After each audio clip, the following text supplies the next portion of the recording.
Fantan. Levels Fantan, na Riddim and Kotewa. Yo Mr. Preston, you say weak new.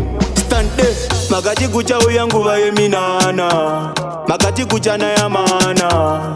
Dazo minana, Nguva yaChivhayo. Kucha na yamapenzi mapimani ma Rolls Royce. Nguva yaChivhayo. Geto yuti muringi achapinda ne yake Galis. Nguva yaChivhayo.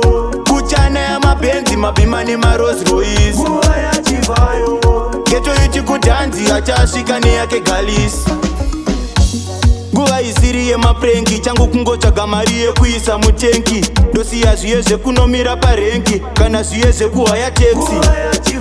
Tichafamba nedzedu tega mota kunyangwe vane godo rikavasota. Vaiti mangoma abhadhare asi kunoguma ngoma ndiwo akuti sota. Kuchana yamapenzi mapimani ma Rolls Royce. Geto yuti muringi achapinda ne yake Galis. Kuchana yamapenzi mapimani ma Rolls Royce. Geto yuti kudanzi achasvika ne yake Galis. Pauchabudikira pacho pandichabudikira. Pachasvika mbinga isingamboshamisira. Inotungamidza action kwete maungira. Inopa usina kukumbira. Papo Mwari madho pachandivhurira. Ndichapiwa makisi ebenz kana pima. Ndopaula mustiri zvangu nana Fatima. Thursday tichienda kuchina.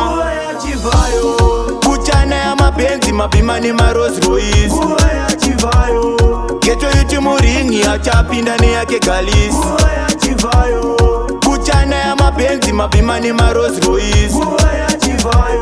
Geto yuti kudanzi achasvika ne yake Galis. Makati kucha Nguva minana. Makati kucha na yamana. Dazoona minana panguva iyi.